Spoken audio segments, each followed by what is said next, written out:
Hi viewers, అందరికీ నమస్కారం. శ్రావణ మాసంలో అత్యంత విశిష్టమైన రోజు శ్రావణ పౌర్ణమికి ముందు వచ్చే శుక్రవారం. ఈ శుక్రవారం నాడే వరలక్ష్మి వ్రతాన్ని ఆచరిస్తారు. శ్రావణ పౌర్ణిమకు ముందు వచ్చే శుక్రవారం నాడు ఏ ఇంట్లో అయితే వ్రతాన్ని ఆచరిస్తారో ఆ ఇంట్లో శుభం జరుగుతుంది, లక్ష్మీదేవి దివ్యమై అనుగ్రహిస్తుంది. అయితే ఈ వరలక్ష్మి వ్రతం చేసేటప్పుడు ఈ ఒక్క పండును మాత్రం ఖచ్చితంగా నైవేద్యంగా పెట్టాలని శాస్త్రాలు చెప్తున్నాయి. మరి ఆ పండు ఏమిటో, అసలు ఎట్లాంటి నైవేద్యాలు పెట్టాలో ఇప్పుడు మనం ఈ వీడియోలో తెలుసుకుందాం. ఎంతో మంగళకరమైన శ్రావణ మాసంలో పౌర్ణమికి ముందు వచ్చే శుక్రవారం ఈ రోజు వ్రతాన్ని చేసుకోవటం వల్ల లక్ష్మీదేవి కృపాకటాక్షాలు కలిగి అష్టైశ్వర్యాలు సిద్ధిస్తాయి, సకల శుభాలు కలుగుతాయి. స్త్రీలు దీర్ఘకాలం సుమంగలిగా ఉండాలి అంటే ఈ వ్రతం తప్పనిసరిగా ఆచరించాలి. లక్ష్మీదేవి సంపదను ఇచ్చే తల్లి. సంపదలు ఇచ్చేయటం అంటే కేవలం ధనం మాత్రమే కాదు, ధాన్యం సంపద, పశువుల సంపద, గుణ సంపద, జ్ఞాన సంపద మొదలైనవి అన్నీ కూడా ఎన్నో ఉన్నాయి. దీనికి అష్టాలలో వరలక్ష్మి లేదు, కానీ అష్టాలు కలిసి ప్రసాదించే వర్షాన్ని కూడా వరలక్ష్మి అమ్మవారు ఒక్కరే ప్రసాదిస్తారు. వార అంటే నిష్టమైన అని అర్థం కూడా ఉంది. వరలక్ష్మీదేవికి ఓ ప్రత్యేకత ఉంది. మిగిలిన లక్ష్మీ పూజల కంటే ఈ వరలక్ష్మి పూజ విశేషమని శాస్త్ర పంచాంగం. శ్రీహర్షికి ఇష్టమైన, పైగా విష్ణు నక్షత్రమైన శ్రావణ పేరిట వచ్చే ఈ శ్రావణ మాసంలో వరలక్ష్మి వ్రతాన్ని చేసుకుంటే విశేషమైన ఫలితాలు లభిస్తాయి. సర్వమంగళ ప్రాప్తి కోసం, సకల విషయాల కోసం, నిత్య సుమంగళి తాము వర్ధిల్లాలని పుణ్యశ్రీలు ఈ వ్రతం చేస్తారు. దక్షిణ భారతదేశంలో ఈ వ్రతాన్ని వివిధ ప్రాంతాలలో ఆచరిస్తారు. ఎవరో ఏ పద్ధతిలో పాటించిన శ్రీ లక్ష్మి కొలిచే తీరు మాత్రం అందరిది ఒకటే. సకల శుభకరమైన సాంప్రదాయబద్ధమైన వరలక్ష్మి వ్రతాన్ని పూజ భక్తులందరి పగాఢ విశ్వాసం. వరలక్ష్మి వ్రతాన్ని ముందు రోజు ఇంటికి పూజా పరిశుభ్రం చేసుకోవాలి. ఇంటి గుమ్మానికి పసుపు కుంకుమ రాసుకోవాలి. ఇక పూజ జరిగే రోజుకు ముందుగానే నిద్ర పోకుండా తలంటు స్నానం చేసుకొని ఇంటికి మామిడి తోరణాలు అలంకరించుకోవాలి. లక్ష్మీదేవి ఈశాన్య దిక్కున పూజిస్తే శుభం కాబట్టి ఇంటికి ఈశాన్యం భాగంలో ముగ్గు వేసి పూజకు సిద్ధం చేసుకోవాలి. ఆ ముగ్గులు మీద పసుపు కుంకుమ బొట్లు పెట్టి పీటలను ఉంచాలి. దానిపైన కొత్త తెల్లని వస్త్రాన్ని పరిచి బియ్యం పోసి కలశాన్ని పెట్టుకోవాలి. కలశపు చెంబుకు పసుపు కుంకుమ పెట్టి దానిపైన కొబ్బరికాయను ఉంచాలి. అమ్మవారి మొహాన్ని తీర్చిదిద్దే ప్రయత్నం చేస్తే మరింత మంచిదే. కొబ్బరికాయతో పాటు కలశం పైన మామిడి ఆకులను ఉంచడం శుభప్రదమే. అమ్మవారికి అష్టోత్పారణతో పోషించి తర్వాత పూజ చేస్తారు. అందుకోసం 3 లేదా 5 తోరణాలు సిద్ధం చేసుకోవాలి. ఈ తోరణాల కోసం దారాలు పసుపు రాస్తూ తోరణ పూజలోనికి ఒక్క మంత్రం చదువుతూ ఒక్కో ముడి చొప్పున 9 ముళ్ళు వేయాలి. వాటి మధ్యలో కుంకుమ బొట్లు పెడుతూ అలా బొట్లు పెట్టిన చోట పూజకు ముడి వేయాలి. ఇక పూజ సమయంలో అమ్మవారికి ఇష్టమైన ఆవు నెయ్యితో దీపం వెలిగిస్తే మంచి శక్తి ప్రసాదిస్తుంది. అమ్మవారి నిశ్చయం. కొబ్బరికాయ అన్న, అరటిపండు అన్న, దానిమ్మ పండు అన్నా కూడా లక్ష్మీదేవికి ప్రీతికరం కాబట్టి ఈ పండుగలలో కూడా అమ్మవారికి నివేదించడానికి లక్ష్మీ పూజలో భాగంగా అష్టోత్పారణ శతకావళి మహాలక్ష్మి అష్టం తప్పకుండా ఉండాలి. దీంతో పాటుగా పాఠధారణ స్థలం లక్ష్మీ సహస్రనామం, లక్ష్మీ స్తోత్రం చదివితే అమ్మవారు మరింత ప్రసన్నురాలు అవుతారు అన్నది పెద్దల మాట. కాబట్టి ముత్తైదువులను అమ్మవారిగా భావించి ఆమెలను అత్యంత ఇవ్వాలి. ఈ లక్ష్మీ పూజ రోజున ఇంట్లో శుభాలే జరుపుకోవాలి. ముత్తైదువుల అమ్మవారిగా భావించి అత్యంతం ఇచ్చుకోవాలి. భాగమే భోజనం చేయాలి. సాయంత్రం వేళ వీలైతే మందిని ముత్తైదువులను పిలిచి తాంబూలాలు ఇచ్చుకోవాలి. అమ్మవారికి పూజ సిద్ధంగా ఎట్టి పరిస్థితుల్లోనూ చేసుకోవాలి. అలా చెప్పే ఇంటి నుంచి లక్ష్మీదేవి పిలిచినట్లే అవుతుంది. కలశానికి ఇరువైపులా ఏనుగులు ఉండేలాగా పెట్టుకోవడం మర్చిపోవద్దు. ఏనుగులు ప్రతిమలు లేని పక్షంలో ఏనుగులు రూపంలోని పసుపు ముద్దలను కానీ పసుపు కొమ్ములను కానీ అమ్మవారికి అభినంగా నేల వాడాలి. లక్ష్మీ వ్రతం రోజు ఉపవాసం కానీ జాగ్రత్తలు కానీ ఉండాలి. ఖచ్చితమైన నియమాలు లేదా కానీ పూజ ముగిసేదాకా ఎట్లాంటి ఆహారము తీసుకోవద్దు. ఇట్లాంటి జాగ్రత్తలన్నిటినీ కూడా తీసుకొని వ్రతం చేయడం వల్ల ఎటువంటి అమంగళకరమైనవి జరగవని పండితులు చెబుతున్నారు. ఇక కూడా వరలక్ష్మి పూజకు విశేషమైనవి కానీ వరలక్ష్మి వ్రతం ఆచరించడానికి శ్రావణ మాసం వచ్చేసింది. ప్రతి శుక్రవారం పనికొస్తుంది. శాస్త్రాలే చెప్పడం లేదు. శుక్రవారం నాడే వరలక్ష్మి వ్రతం చేసుకోవాలి అని వరలక్ష్మీదేవి చారుచిత్యమని క్లిక్గా చెప్పింది. కనుక పౌర్ణమికి ముందు వచ్చే శుక్రవారం నాడే వరలక్ష్మి వ్రతం ఆచరించాలి. ఇదే సాంప్రదాయం, ఇదే అమ్మవారు తెలియజేసిన పద్ధతి. కాబట్టి స్త్రీలందరూ కూడా పౌర్ణమి తిథికి ముందు వచ్చే శుక్రవారం నాడు మాత్రమే వరలక్ష్మి వ్రతం ఆచరించండి.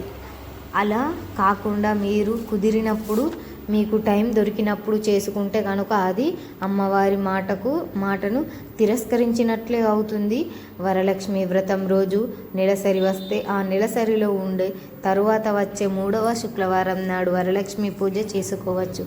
దాంట్లో ఎట్లాంటి తప్పు లేదు. కానీ ముందు నాకు ఆ రోజు నెలసరి వస్తుంది అని ఊహించుకొని మొట్టమొదటి శుక్రవారం రోజు వరలక్ష్మి పూజ చేయకూడదు. అలా చేశారంటే సంపూర్ణమైన ఫలితాన్ని పొందలేరు.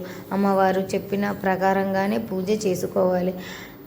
అప్పుడే ఫలితాన్ని పొందుతారు. కాబట్టి అందరూ కూడా దీనిని జాగ్రత్తగా జ్ఞాపకం పెట్టుకోండి. సందేహం కొంతమందికి కలుగుతుంది కూడా.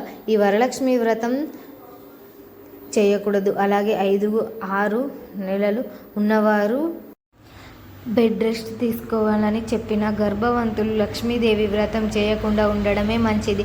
2024లో ఆగస్టు 16న వరలక్ష్మి వ్రతం రాబోతుంది.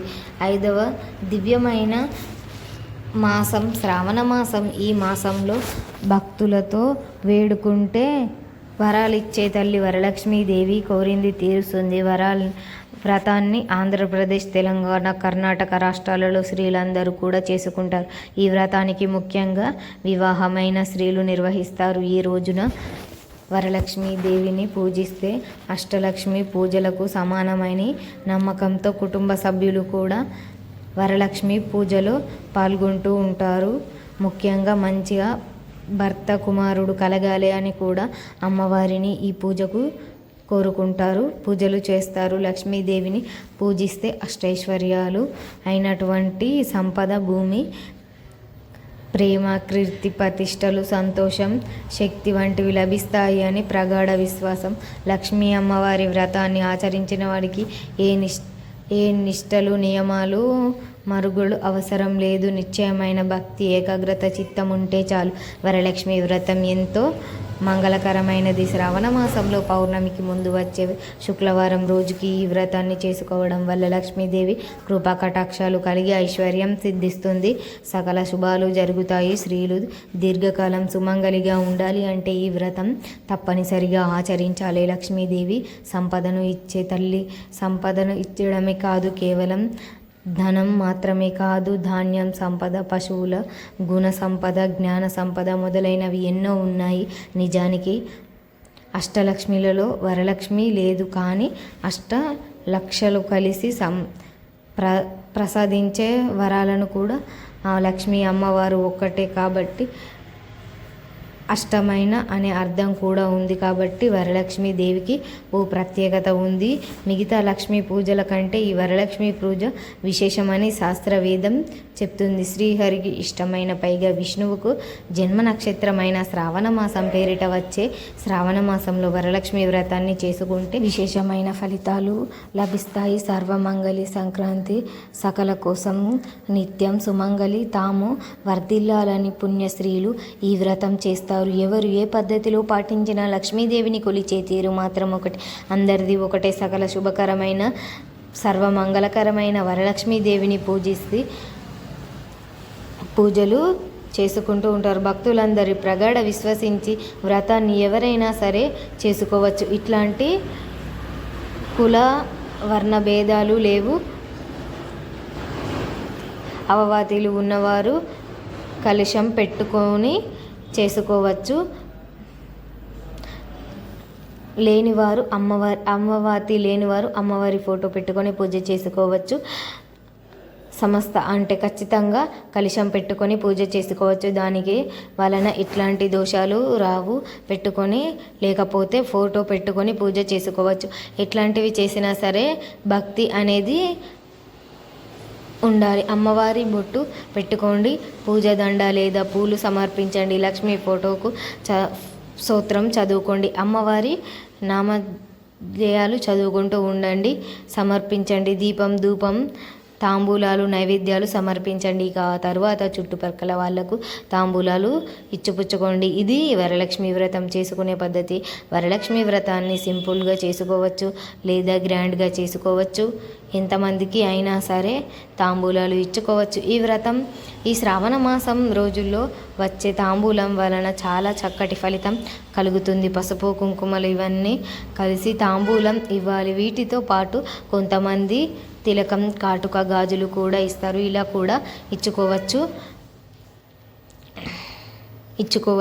తాంబూలంలో పెట్టి ఇచ్చుకోవచ్చు. శ్రావణ మాసంలో తాంబూలలో ప్రాధాన్యత శనగలను పెట్టి ఇవ్వాలి. ముందుగా ఈరోజు శనగలను పసుపు వేసి నానబెట్టి శుక్రవారం రోజు ఉదయం ఆ నానబెట్టిన శనగలను తాంబూలంలో పెట్టి ఇవ్వాలి. ఇలా ఇచ్చే దానాన్ని వాయిదానం అని కూడా పిలుస్తారు. ఇలా వరలక్ష్మి వ్రతం రోజు తాంబూలం ఇస్తే మీకు ఏమైనా దోషాలు ఉన్నా పోతాయి, లక్ష్మీ కటాక్షం సిద్ధిస్తుంది. వరలక్ష్మి వ్రతం అనే కాదు, శ్రావణ మాసంలో ఎప్పుడైనా సరే తాంబూలంలో ఇచ్చేటప్పుడు ఈ నియమాలను పాటిస్తే చాలే. ఇక వరలక్ష్మి వ్రతం విషయానికి వస్తే వరలక్ష్మి వ్రతం రోజే ఉదయమే నిద్రలేచి శుచిగా స్నానం చేసుకొని గుమ్మడికాయలు తోరణాలు కట్టుకొని పసుపు కుంకుమలు రాసుకొని తర్వాత అమ్మవారికి నైవేద్యాలు తయారు చేసుకొని ఎవరు ఓపికను బట్టి వారు ఎన్ని నైవేద్యాలైనా సరే చేసుకోవచ్చు. ఒక్కటైతే చేయాలి అనుకునేవారు పాయసం చేయాలి. 3 చేయగలిగితే పాయసాలు 3 వాటికి బూరెలు కట్టి అన్నంతో చేస్తే పులిహోర చేసుకోవచ్చు. 5 చేయగలిగేవారు పాయసము ప్రసాదంతో బూరెలు పులిహోర అప్పాలు చేసుకోవచ్చు. మిగిలిన వారు అనుకూలంగా లేనివారు బజ్జీలు గారెలు పొంగలి ఇలా రకరకాలుగా చేసుకోవచ్చు. కొన్ని అన్నంతో చేసుకున్నవి ఉన్నాయి, కొన్ని నూనెలో వేసుకొని చేసుకున్నవి ఉన్నవి. పూరీలు హవ్వ శనగలు సోపు ఇలా రకరకాలుగా చేసుకోవచ్చు. మీ ఓపికను బట్టి ఎన్ని చేయగలిగితే అన్ని నైవేద్యాలు చేసుకోవచ్చు. పాయసం పులిహోర పొంగలి గారెలు బూరెలు అప్పాలు బజ్జీలు మైసూర్ బోండాలు మైసూర్ పాకులు పాలకోవలు పాలికలు లడ్డూలు వీటితో ఏ విధమైనా సరే చేసుకోవచ్చు. వరలక్ష్మి వ్రతం సంకల్పం అనే పుస్తకం దొరుకుతుంది. ముందు గణపతి పూజ చేసుకొని ఆ తర్వాత వరలక్ష్మి పూజ చేసుకోవాలి. ఈ పూజ ఫస్ట్ అంతా కూడా పుస్తకంలో ఉంటుంది లేదా ఆన్లైన్లో కూడా చాలా వీడియోలు దొరుకుతున్నాయి. ఆన్లైన్ చూసుకొని పూజ చేసుకోండి. ఇక విషయానికి వస్తే దారానికి 9 ముడులు వేసి పూజ మామిడి ఆకులు కట్టి ఈ 9 ముడులు పూజ వేసుకోవాలి. దీనినే క్రింద పూజ అని అంటారు. ఈ తోరణం మీ చేతిలో పట్టుకొని అక్షింతలు చేతిలో పుచ్చుకొని తామర చేతి కథ వినాలి. లక్ష్మీ వ్రతం కథ ప్రకారం భర్త పట్ల ఆనందాన్ని అత్తమామల పట్ల గౌరవాన్ని ప్రకటిస్తూ చారుమతి ఉత్తర ఇల్లాలుగా తన సౌభాగ్యవంతులు నిర్వహిస్తూ ఉండే మహాలక్ష్మీదేవి పట్ల ఎంతో భక్తి శ్రద్ధలు కలిగిన చారుమతి అమ్మవారిని పూజిస్తూ ఉండాలి. ఈ ప్రతివ్రతం పట్ల వరలక్ష్మీదేవి అనుగ్రహం కలుగుతుంది. ఆమెకు సాక్షాత్తు ధరిస్తుంది. శుక్రవారం తనను ధరిస్తే కోరిన కోరికలు అన్నీ కూడా తీరుస్తుంది. ఆమె దేవదేవి భావ్యమైనటువంటి అమ్మ. చారుమతి తాను ఒక్కటే కాకుండా అందరినీ ఆడవాళ్లను పిలిచే వరలక్ష్మి వ్రతాన్ని ఆచరించి సమస్త సిరి సంపదలను పొందుతుంది. ఇతర స్త్రీలకు కూడా సమస్త సిరి సంపదలు సిద్ధిస్తాయి. ఈ విషయం తెలియక చాలా దేశపు రాజు ఇప్పటి నుండి అందరూ కూడా శ్రావణ మాసంలో పౌర్ణిమకు ముందు వచ్చే శుక్రవారం నాడు వరలక్ష్మి పూజ చేయమని చాటింపు చేయించాడు. అప్పటి నుండి ఈ వ్రతం చేసుకుంటూ ఉన్నారు అని ఈ కథ విని చేతిలో నుంచి అక్షింతలు కొన్ని అమ్మవారి ఫోటో ముందు వేసి మన మీద కొన్ని మనం వేసుకోవాలి. ఆ తర్వాత ఇంట్లో ఉండే పెద్దల వారి ఉండే అత్తమామగారి లేదా అమ్మగాని గారికి ఇవ్వాలి. ఆ తర్వాత మీ ఆచారం ప్రకారం ఎంతమందికి వాయినాలు ఇవ్వాలి అనుకుంటున్నారో అంతమందికి వాయినాలు ఇచ్చుకోండి. భోజనం చేయవచ్చు, ప్రసాదాలు తినవచ్చు, కానీ రాత్రిపూట మాత్రం అన్నం తినవద్దు. అన్నానికి బదులుగా టిఫిన్స్ చేయవచ్చు. అలాగే వరలక్ష్మి వ్రతం రోజు బ్రహ్మచర్యం నియమాలు పాటించాలి. కొందరి ఇళ్ళల్లో మాత్రం పెద్దవారు బ్రహ్మచర్యం నియమాలు లేదని చెప్తూ ఉంటారు. అట్లాంటి వారు ఉన్నవారు బ్రహ్మచర్యం పాటించాలని పర్వాలేదు. ఈ వ్రత విధంగా మీ ఇండ్లలో ఉండే విధానాన్ని బట్టి వరలక్ష్మి వ్రతం చేసుకోండి. కొత్త పద్ధతిలో చేయాలని అనుకునేవారు కూడా ఎట్లాంటి కూడా భయాలు పెట్టుకోకుండా ఈ పద్ధతిలో కూడా వ్రతం చేసుకోవచ్చు. ఈ వ్రతానికి మీ మనసు ప్రధానంగా మీరు ఎలా అయినా సరే చేసుకోవచ్చు. ఎంత వైభవంగా చేసుకోగలిగితే అంత వైభవంగా చేసుకోవచ్చు. ఈ పూజ శ్రావణ శుక్రవారం రోజు మీరు పూజలు చేసినా చేయకపోయినా ఇంటికి ముత్తైదువులు వస్తే బొట్లు పెట్టి తాంబూలాలు ఇవ్వండి. ఎందుకంటే అలా ఇవ్వడం చాలా మంచిది. లక్ష్మీ అనుగ్రహంతో మీకు రావాల్సింది మీకు కూడా సుజావుగా వస్తుందని పెద్దలు చెప్తూ ఉన్నారు. కాబట్టి అందరూ కూడా ఈ నియమాలను పాటిస్తూ వరలక్ష్మి చేసుకొని శుభ ఫలితాలను పొందండి. సంతోషంగా జీవించండి. మా వీడియో నచ్చితే లైక్ చేయండి, షేర్ చేయండి. అలాగే మా ఛానల్ని సబ్స్క్రైబ్ చేసుకోండి. మీ అందరికీ ధన్యవాదములు.